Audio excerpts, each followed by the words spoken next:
디모데후서가 쓰여질 때에 당시 배경은 박해와 고난의 시대였고요. 예수님을 믿고 따르는 것에 있어서 여러 가지 유혹, 배교의 유혹과 또 박해로 인한 고난이 성도들을 많이 힘들게 했습니다. 그리고 마지막 때를 알려주면서 이 마지막 때에는 자기와 돈을 더 사랑하고 쾌락을 사랑하며 마음으로는 분노를 조절하지 못하고 거룩하지도 않고 정도, 사랑도 사라지고 절제도 없어지며 사납게 되면서 거의 야생 짐승처럼 그렇게 살아가면서 선한 것을 좋아하기보다는 배신하고 기다리기보다는 조급하고 또한 자만하는 그런 시대 속에서 사람들이 어려서부터 받는 교육에 따라서 경건의 모양은 갖추어 가지만 경건의 능력은 부인하면서 말씀과 믿음 이것이 삶과는 전혀 영향을 끼치지 못해서 이 갭이 많이 커지는 그런 시대가 마지막 때가 될 것인데 이 같은 자들에게서 돌아설 것을 명령하고요. 그러다 보니까 주의 백성들에게는 우리가 가야 하는 길이 분명하게 정해져 있고 이 길이 어떤 달콤한 유혹이 우리를 유혹하든 아니면 엄청난 큰 힘이 우리에게 고난과 박해로 짓누르든 이 걸어갈 길을 돌아서지 말고 끝까지 잘 인내하고 견디며 걸어갈 것을 격려하면서 바통을 터치하기 위한 말씀이 이제 디모데 후서입니다. 바울이 자기의 달려갈 길을 다 달려가고 이제 앞으로 달려갈 다음 주자들에게 이 바통을 잘 터치하고자 하면서 유언과 같은 말씀을 기록하는 것이 바로 디모데 후서라 했고요. 이 디모데 후서를 통해서 너희가 지켜야 될 것, 지켜야 할 것, 그리고 인내해야 할 것, 거해야 할 것, 그리고 준비해야 할 것에 대해서 많이 가르쳐 주고 있습니다. 그런 가운데요. 오늘도 우리들이 우리의 삶을 보면 항상 배우나 우리가 진리의 지식에 이르지 못하는 그런 시대를 많이 살아갑니다. 요즘에는 교육이 부족하진 않습니다. 우리 어르신들이 살아왔던 시대와 오늘날 시대가 한번 비교해 보시면 정말 지금은 배움의 기회가 많습니다. 요즘에 좀 인터넷을 하실 줄만 알면요, 내가 배우고 싶은 것 웬만해서는 영상 통해서 다 배울 수 있습니다. 모든 분야를 망라하고 다 할 수 있어요. 정치 배우고 싶으면 정치에 대한 것도 배울 수 있고요. 요리에 대한 것 배우고 싶으면 요리에 대해서도 배울 수 있고요. 내가 옷 입는 방법, 옷을 좀 더 잘 입는 방법을 알고 싶으면 찾아서 옷 입는 코디가 또 이렇게 등장합니다. 그래서 우리를 어떻게 옷을 입으면 더 좋을지, 체형에 따라서 어떻게 하면 좋을지, 운동 배우고 싶으면요, 요즘에 홈트 아주 잘 돼 있습니다. 틀어놓고 집에서 운동할 수 있도록 강사들이 얼마나 잘 가르치는지 몰라요. 힘을 내세요. 더 열심히 하시면 몸이 아름다워집니다. 열심히 가르쳐요. 그래서 정말 집에서 운동 배우고 싶으면 운동도 배우고, 음식 배우고 싶으면 음식 배우고, 또 아이들 한글 배우고 싶으면 한글도 배우고, 영어 배우고 싶으면 영어도 배우고 많이 배워요. 그리고 성경 공부도 인터넷이 좀 위험한 요소들도 많이 있지만 정말 바르게 가르치는 많은 강사들과 목사님들, 교수님들, 선생님들이 채널만 잘 활용하면요, 정말 좋은 교육들을 많이 받을 수 있는 시대가 오늘날 우리의 시대인 거죠. 그래서 스승은 많아요. 정말 선생님은 많은데 사실은 이제 영상과 나와의 관계는 내가 그를 통해서 유익을 얻긴 하지만 그와 나와의 관계가 되지는 않아요. 그러다 보니 실제로 가까이에서 알아가고 서로 도와주며 하는 관계가 설정되지는 않죠. 배우긴 하나. 그러다 보니 우리들이 지식으로는 자꾸 배우는데 삶에서는 나를 교정해 줄 사람이 많이 사라지고 있는 거죠. 교회에서도요, 우리가 얼굴과 얼굴을 대면하여 보지만 우리가 서로의 말씀을 따라서 같이 걸어가고자 하는 일에는 대면하여서 때로는 교훈과 책망과 바르게 함과 의로 교육하기에 유익한 이 성경을 통해서 우리의 삶을 고쳐가고 또한 격려해가며 또 수정해가는 이런 일들이 있어야 되는데 우리들도 이 선을 긋죠. 더 이상은 침범하지 마세요. 더 이상은 넘어오지 마세요 라는 것이 오늘날 우리의 신앙생활이기 때문에 나름대로 어떻게 해야 되는지 방법은 알아요. 나름대로 무엇을 말하려고 하는지 답도 알아요. 그런데 그렇게 살고자 하는 우리의 체질은 안 돼 있는 거예요. 우리의 모습이 순종에 대해서는 아직 안 돼 있는 거죠. 그러다 보니까 우리의 믿음의 내용, 믿음이 무엇인지에 대한 내용과 그 내용을 따라서 살아가는 우리의 삶에는 갭이 상당히 커져 있습니다. 그러니 십자가를 늘 얘기하지만 십자가의 길을 걷는 사람들은 소수고요. 제자로서의 이 예수님의 요구를 나를 따르라는 것을 많이 아멘하지만 실제로 그 예수님의 제자의 길을 걸어가는 삶을 가지 않고 그냥 내 삶에서 머무르는 경우도 많이 있지요. 이런 가운데에 이 마지막 때를 살아가는 우리들이 이 디모데후서를 통해서 또 한번 우리에게 주어진 바통을 생각해 보는 거예요. 우리가 달려갈 길이 어디인가? 우리가 지금 내 자리에서 그저 가만히 머무르는 것이 옳은 데 머무르고 있는 것인지, 아니면 아직 머물러야 할 자리가 아니라 전진해야 할 자리이거나 아니면 방향을 틀어서 다른 데로 가야 될 자리인데도 머물러 있는지를 다시 확인하면서 우리에게 주어진 삶의 길을 다시 점검하고 잘 걸어갈 수 있는 그런 말씀이 되면 좋겠습니다. 그런데 세상은요, 사실 이런 얘기를 듣지 않죠. 서로 속이고 스스로도 속입니다. 뭐라고 많이 속이냐 하면 괜찮아라는 것으로 많이 속여요.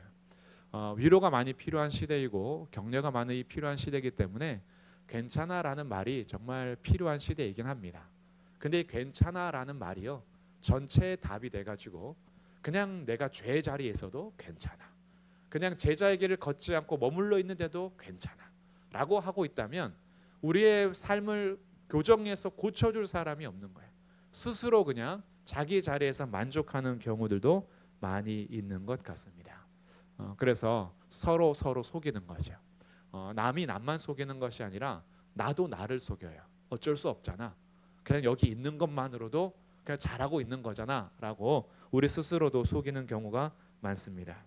13절에 오늘 말씀 본문의 14절부터인데 들어가기 직전에 이렇게 얘기합니다. 악한 사람들과 속이는 자들은 더욱 악하여져서 속이기도 하고 속기도 할 것이다. 거짓이 주를 이루는 시대 속에서 모두가 거짓이기 때문에 이제 진짜 거짓이 무엇인지 모르는 시대. 정말 이제는 뭐가 참인지 거짓인지 구분이 잘 안 되는 시대. 각자 자기의 기준이 있기 때문에 내가 옳다 그러면 옳은 거예요. 아무리 옳은 것을 얘기해도 내가 틀리다, 아니다 그러면 아닌 거예요. 그러니 서로 속고 속이면서 도무지 진리라는 것을, 참이라는 것을, 옳음이라는 것을 찾기 힘든 시기 속에서 오늘 우리에게 요구하는 것 14절, 그러나 너는 배우고 확신한 일에 거하라, 이렇게 요구하고 있습니다. 배우고 확신한 일에 거하라. 그러면 이제 질문이 던져져야겠죠. 내가 배우고 확신하고 있는 일은 무엇인가? 질문이 있어야겠죠. 내가 배우고 확신한 일에 거해야 하는데 이 거하다라는 것은 어떠한 고난과 박해와 유혹이 있어도 인내함으로 견디어내는 그런 머무름이 거하다라고 했어요. 그럼 내가 거하는 것이 옳은 길이면 어떤 박해와 유혹이 있어도 절대 벗어나면 안 되겠죠. 그래서 내가 배우고 확신하는 일이 무엇인가가 굉장히 중요한 거예요. 요즘에 우리 성도님들이 배우고 확신하는 일은 무엇인지요? 무엇을 배우기를 소망하며 또한 내가 배우는 확신하고 있는 일은 무엇인지 한번 생각해 보면서 오늘 이 디모데에게 하는 배우고 확신한 일은 무엇이냐? 뒤에 보니까 너는 내가 누구에게서 배운 것을 알며 또 어려서부터 무엇을 알았대요? 성경을 알았나니. 자, 이 바울이 디모데에게 배우고 확신한 일에 거하라라고 하는 이 배우고 확신한 일은 뒤에 보니까 어려서부터 배웠던 성경에 너가 거해라라고 하는 겁니다. 모두가 자기 스스로 기준이 되어서 참과 거짓이 무너진 시대 속에서 오늘 그리스도인들에게 요구하는 것이 무엇이냐면 우리에게는 참이 있다라는 거예요. 우리에겐 진리가 있다라는 거죠. 우리가 어떤 고난과 박해와 유혹 속에서도 견디어내어 머물러야 하는 그런 장소가 있답니다. 그런 곳이 있대요. 그곳이 무엇이냐 하면 하나님의 말씀인 성경입니다. 이 성경에는 견디어서 머무르는 거하시기를 주님의 이름으로 축복합니다. 많은 시대 속에서 많은 사람들이 이 하나님의 말씀에 대해서 참인 것을 거부하고 스스로가 참이 되어서 거짓이 옳다라고 여겨지는 세상 속에서 우리가 배우고 확신하는 일이 무엇인지를 다시 분명하게 해서 내가 배우고 확신하는 일이 성경이라면 그 성경 안에 어떤 일이 있어도 거하시기를 축복합니다. 이게 우리가 싸워야 될 진리의 싸움인 거예요. 그 누가 우리를 공격하고 누가를 유혹해도 하나님 말씀 안에 거하기 위해서 우리가 견디어내는 삶. 그래서 이 성경을 우리가 분명하게 붙잡고 그 안에 서야 할 터인데, 우리가 이 세상을 살아가면서 영양분을 제대로 공급받지 못하면 사실 힘이 이제 사라지고 쓰러지게 되고 병을 이제 얻기 시작합니다. 면역력도 떨어지고 근육들은 힘을 잃고 우리의 장기들과 기능들이 많이 약화되면서 점점 약해질 텐데, 영양분을 공급받는 건 굉장히 중요한 일이죠. 하나님께서는 사람을 어떻게 만드셨냐 하면 하나님의 형상대로 만드셔서 단지 이 세상 속에서 빵으로만, 밥으로만 먹으며 사는 것이 아니라 하나님의 입으로 나오는 모든 말씀으로 살아야 할 것을 가르쳐 주셨습니다. 그래서 우리가 건강하게 사는 길은요, 단지 이 세상에서의 영양분 많은 진수성찬만이 우리를 건강하게 하는 것이 아니라 하나님께서 우리에게 주신 진수성찬이 있어요. 그것이 66가지의 반찬이 앞에 쫙 있습니다. 영양탕이 있어요. 창세기부터 계시록까지 골고루 맛이 있습니다. 맛이 다 다르죠. 어떤 맛은 내가 굉장히 싫어하는 맛이 날 수도 있어요. 어떤 맛은 내가 이거 먹을 때마다 너무 달콤한 맛이 나는 말씀도 있어요. 어떤 말씀은 소화하기가 좀 힘들 정도로 질긴 것이 같은 그런 말씀이 있을 수 있어요. 때로는 이것이 시금치 좋아하는 분들에게는 시금치 맛이 좋기도 하지만 시금치 싫어하는 분들한테는 이 말씀, 이것은 나한테 맛이 없다라고 여겨질 수도 있어요. 여러 맛을 내는 진수성찬을 66권 안에 담아 두셨죠. 그리고 우리에게 먹을 수 있도록 하신 거예요. 그리고 하나님의 형상대로 지음받은 사람은 이 말씀을 골고루 먹을 때 건강해집니다. 그래서 우리가 머물러서 그냥 말씀 안에 머문다는 것이요, 성경책 펴놓고 이렇게 베개로 자는 거 말고 이렇게 머무르거나 아니면 성경책 항상 끼고 다니는 그런 모양이 아니라 이 말씀을 계속 읽고 먹고 하는 일들을 우리 삶 속에서 계속하면서 읽으면서 끝나는 것이 아니죠. 읽는 것은 첫 번째 단계인 거예요. 읽고 듣고 하는 것은 첫 번째 단계고, 두 번째 단계는 읽고 들으면서 내게 깨닫게 해주시거나 새롭게 알게 해주신 것에 있어서 이제 실천하는 거죠. 그 믿음을 따라서 살아가는 것, 이것이 성경에 거한다라는 뜻이에요. 거한다. 그래서 내가 하나님 말씀을 배웠는데 그 배운 대로 살고자 할 때 무슨 일이 있냐 하면 12절 말씀, 무릇 그리스도 예수 안에서 경건하게 살고자 하는 자는 뭘 받는데요? 박해를 받으리라. 어려움이 생길 수 있다는 거죠. 하나님 말씀을 읽은 대로 깨달은 대로 순종하고자 할 때 어려움에 부딪힐 수 있다. 그러나 그때 어떻게 하라는 거예요? 견디어서 머물러란 뜻이에요. 그럼에도 불구하고 그 말씀을 따라서 순종해라. 그것이 거하라라는 뜻이에요. 그러니까 이 세상에서는 참을 따라가지 않고 살지만 너에게는 배우고 확신한 일인 성경이 있으니 그 성경을 따라 살아갈 때에 무슨 일이 있더라도 너는 거하라 라고 우리에게 요구하고 있습니다. 그래서 우리들이 성경 말씀을 배우며 들으며 알게 되는 것들에 있어서요, 평생 우리는 순종해가는 노력도 해야 되고 날마다 배워가면서 깨달아는 일도 해야 되는데 그 단번에 다 되진 않겠죠. 그리고 100가지 우리가 하루에 한 10가지를 깨달았을 때, 10가지 많죠. 한 2가지를 깨달았을 때, 2가지를 깨달았을 때 하나는 순종하고 하나는 혹시 순종하지 못하더라도, 아니면 일주일 동안에 내가 이거는 꼭 실천해야지라고 했는데 일주일 동안 실천하고자 했던 그 한 가지를 혹시 못하고 지나갔더라도 다시 그 말씀을 순종하기 위해서 노력하는 우리의 매일매일의 삶이 인생이 되어야 하는 거죠. 그게 거하는 겁니다. 그래서 하나님 말씀 안에 거하라 라고 이렇게 얘기하고 있는데, 마지막 때까지요, 주님이 다시 오실 그날 아니면 우리를 부르실 그날까지 우리의 삶이 말씀 앞에 또 말씀 안에 그 말씀으로 거하며 살아가시기를 주님의 이름으로 축복합니다. 그러면 이 말씀 안에 거하라고 얘기하는데 우리에게 주니 성경이 우리에게 주는 유익이 무엇인가 알면 더 좋을 것 같아요. 성경이 도대체 무슨 유익인가? 여기에서 그렇게 견디면서 머물 때 우리가 얻는 유익은 무엇인가? 자, 유익에 대해서 15절에서 알려줍니다. 어려서부터 성경을 알았나니 성경은 능히 너로 하여금 그리스도 예수 안에 있는 믿음으로 말미암아 구원에 이르는 지혜가 있게 하느니라. 아멘. 성경은 겨우겨우 너를 겨우 구원에 이르게 하는 것이 아니라 능히, 성경은 능히 너로 하여금 그리스도 예수 안에 있는 믿음으로 말미암아. 그러니 성경은요 우리에게 누구를 증거해 주냐 하면 그리스도 예수를 우리에게 증언해 줍니다. 가르쳐 주고 우리를 그 예수님께로 인도해 줘요. 성경이 우리를 참으로 인도해 주기 때문에 우리가 만나는 진짜 참은 무엇이냐면 예수 그리스도를 만나게 되는 거죠. 그래서 성경은 우리의 삶을 인도합니다. 우리의 마음을 예수님께로 인도해서 우리가 그 예수님 안에 있는 믿음을 갖게 해요.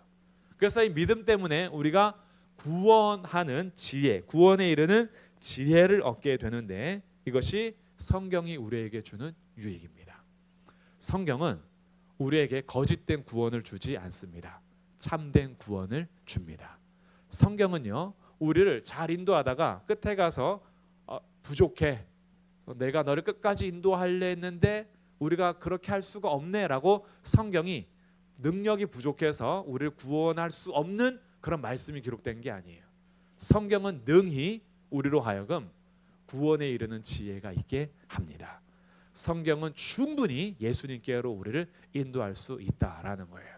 그래서 성경 66권에 대해서 우리가 전체 매절에 대한 해석들을 다 하지 못하더라도 우리는 성경을 통해서 누구를 알고 믿게 되냐 하면 예수 그리스도를 알고 믿게 됩니다. 그리고 그 예수님을 아는, 그리고 예수님을 믿는 그 믿음은 우리를 충분히 구원에 이르게 합니다. 이것이 성경이 우리에게 주는 유익이에요. 또한 이 성경은요 17절에 보니까 하나님의 사람으로 온전하게 하며 모든 선한 일을 행할 능력을 갖추게 하려 한다라고 해서 우리를 온전하게 갖추는 하나님의 사람, 선한 일을 행할 수 있는 사람으로 우리를 만들어주는 것이 성경이라는 거예요. 그러니까 성경은 정말 우리에게 큰 유익을 줍니다. 구원에 이르는 지혜를 줄 뿐 아니라 하나님의 사람으로 온전하게 하고 선한 일을 행할 능력을 갖출 수 있는 그런 사람으로 우리를 변화시켜가고 성장시켜간다라는 거예요. 그래서 믿음의 성숙을 이루기 위해서 절대 우리가 빼놓을 수 없는 양식이 바로 하나님의 말씀인 성경입니다.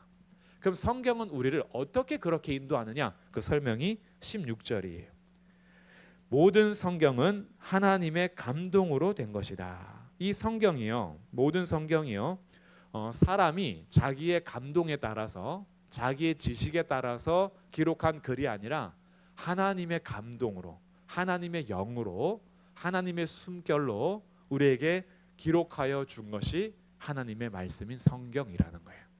그러니까 이 성경은 단지 사람의 지식과 지혜에 머무는 것이 아니라 하나님께서 우리에게 알려주시고자 하는 것을 성경을 통해서 가르쳐 주는 거죠.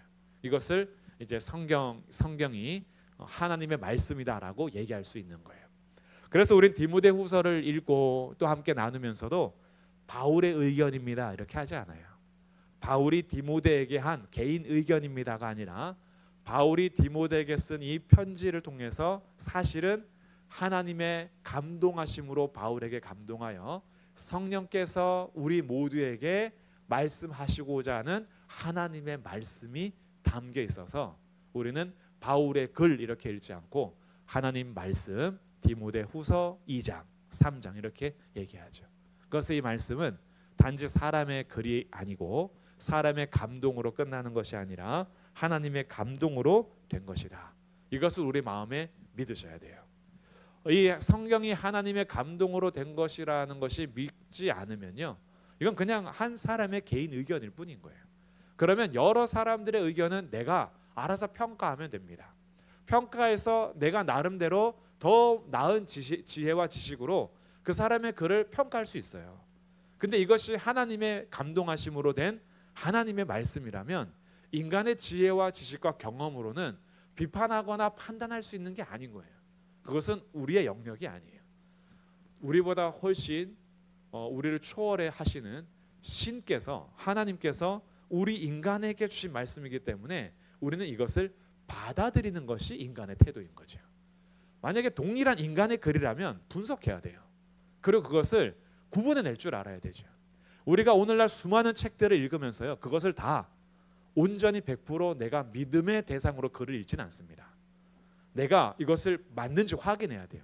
사람들이 쓴 글은 잘못된 정보도 있고 그리고 모두에게 진리가 아닌 내용들도 많아요. 그러니까 이것은 내가 비판적으로 읽는 것이 필요해요. 근데 성경이 단지 사람의 글이 아니라 하나님의 말씀임을 내가 믿는다. 그러면 다 이해하지는 못하더라도 첫 번째 우리의 자세는 이 말씀을 받아들이는 겁니다. 이것이 우리가 해야 될 순종의 첫 번째 자세인 거예요.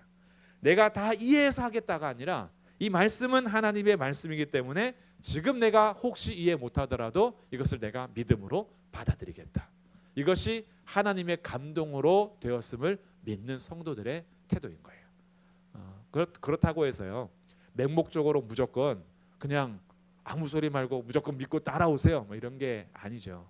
끊임없이 배워야 되는 거예요. 그래서 이 말씀의 뜻이 무엇인지 더 배우고 그 말씀에 따라서 어떻게 살아야 될지 우리가 같이 연구하고 그리고 그 말씀에 순종하기 위해서 노력하는 우리의 삶이 끊임없이 펼쳐지는 거죠. 그러나 이 말씀이 하나님의 감동으로 된 것임을 믿지 못하고 하나님의 말씀이라는 것을 우리가 믿지 않으면 그냥 이것은 비판적으로 우리가 분석해내는 또 하나의 글이 될 뿐인 거예요. 그런데 하나님께서는 이것을 하나님의 감동으로 우리에게 주셔서 우리에게 유익한 것 16절에 이렇게 성경이 이런 거라고 설명해 줍니다. 첫 번째는 교훈하는 데 유익하고 책망하는 데, 두 번째 책망하는 데 유익하고 세 번째는 바르게 함에 유익하고 네 번째는 의로 교육하기에 유익하다라고 하고 있어요. 먼저 모든 성경은 하나님의 감동으로 된 것으로 교훈에 유익하다라는 것은 교훈은 말 그대로 가르치는 것에 유용하고 유익하다라는 거예요. 바른 가르침이 필요하잖아요. 너가 배우고 확신한 일에 거하라라고 했는데 무엇을 배울 것이냐라고 할 때 이 성경이 우리를 교훈하는데 유익하다. 그래서 성도들을 바른 길로 인도하고 바르게 가르치기 위해서는 성경을 가르쳐라라고 얘기합니다. 두 번째는 책망하기에도 유익하다라고 하는데 이 책망하는 것은 잘못된 것을 알려주는 거죠. 그래서 바르지 않았을 때에 옳은 길을 가지 않을 때에 잘못된 행동을 할 때에 이 성경은 우리에게 책망하기도 유익합니다.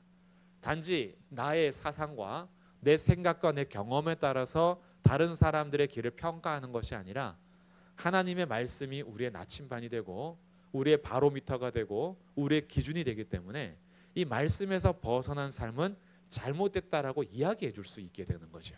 그러니 책망하기 유익한 거예요.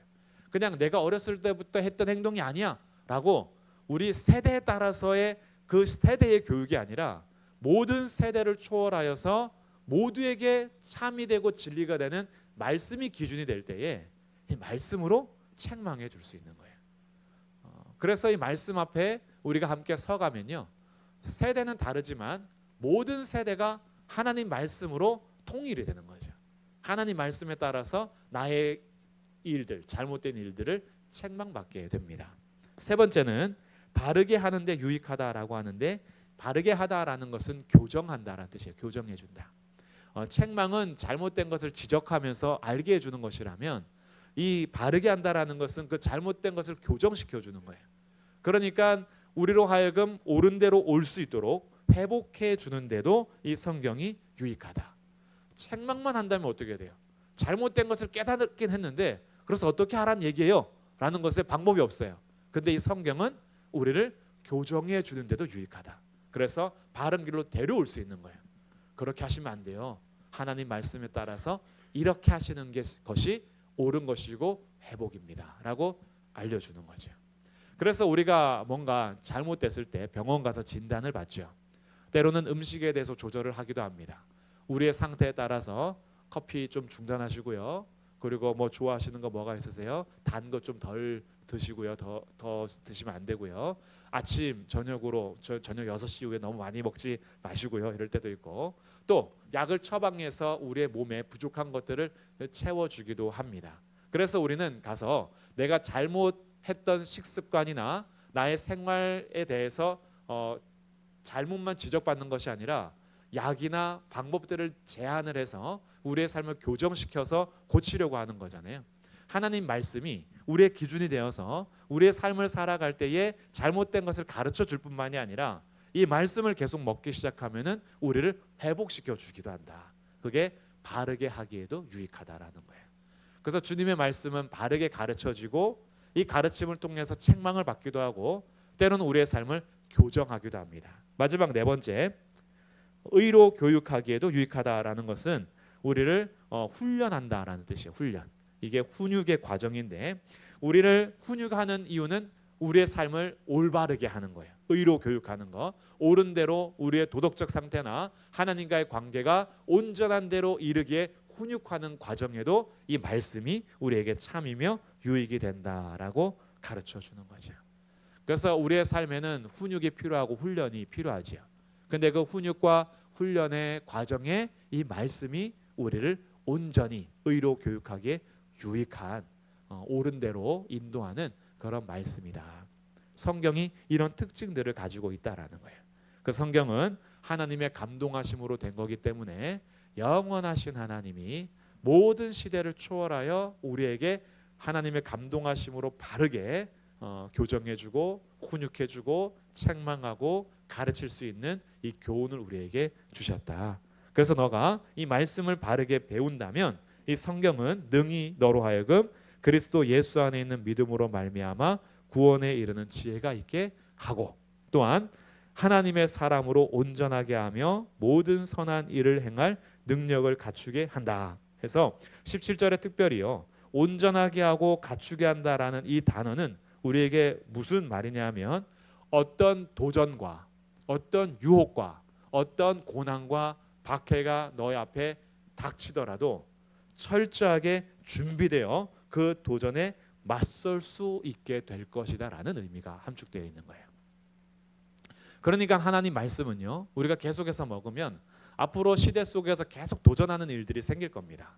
우리를 유혹하고 우리에게 힘듦과 박해가 고난이 찾아오더라도요. 이 말씀이 우리를 온전하게 세워주면 하나님의 사람으로 준비되어서 어떤 고난 속에서도 맞설 수 있는 그래서 선한 일을 행할 수 있는 능력을 갖추는 사람 온전하게 되어서 우리가 철저하게 준비된 하나님의 사람으로 서다 보니까요. 이제는 견디어낼 수 있는 거예요. 그래서 말씀이 결국은 우리를 이기게 하는 거죠. 말씀이 우리에게 강력한 무기가 되어서 어떤 고난과 유혹과 방해 속에서도 말씀이 우리를 견고하게 세워준다는 거예요. 그래서 우리가 자주 나누는 말씀이지만 처음에는 내가 말씀을 붙드는 것 같은데 나중에는요 말씀이 나를 붙잡아 줍니다. 말씀이 우리를 견디게 해주는 거예요. 말씀이 이기게 하는 것이고 말씀이 결국 우리를 준비시켜서 모든 도전과 상황 속에서도 견디어 머물게 해주는 것이 또 말씀인 거예요. 그래서 말씀은 내가 먹기 시작했는데 어느 순간에 이 말씀이 나를 온전히 세워서 말씀 앞에 서지 않을 수가 없는 그런 하나님의 사람으로 우리를 만들어가게 됩니다. 그래서 이 말씀을 오늘 한번 마음에 새기시면서요. 내가 요즘에 많이 빠져있는 배움은 무엇인가? 내가 확신하면서 거하는 곳은 어디인가라고 다시 우리의 믿음의 삶을 돌아보면서 우리의 믿음이요. 하나님의 말씀인 성경에 확신하면서 거할 수 있는 사람이 되어 구원에 이르는 지혜뿐만이 아니라 어떤 도전 속에서도 능히 맞서서 설 수 있는 철저하게 준비된 하나님의 사람으로 온전하게 하며 선한 일을 행할 능력을 갖추는 그런 귀한 주의 백성들로 서가시기를 주님의 이름으로 축복합니다.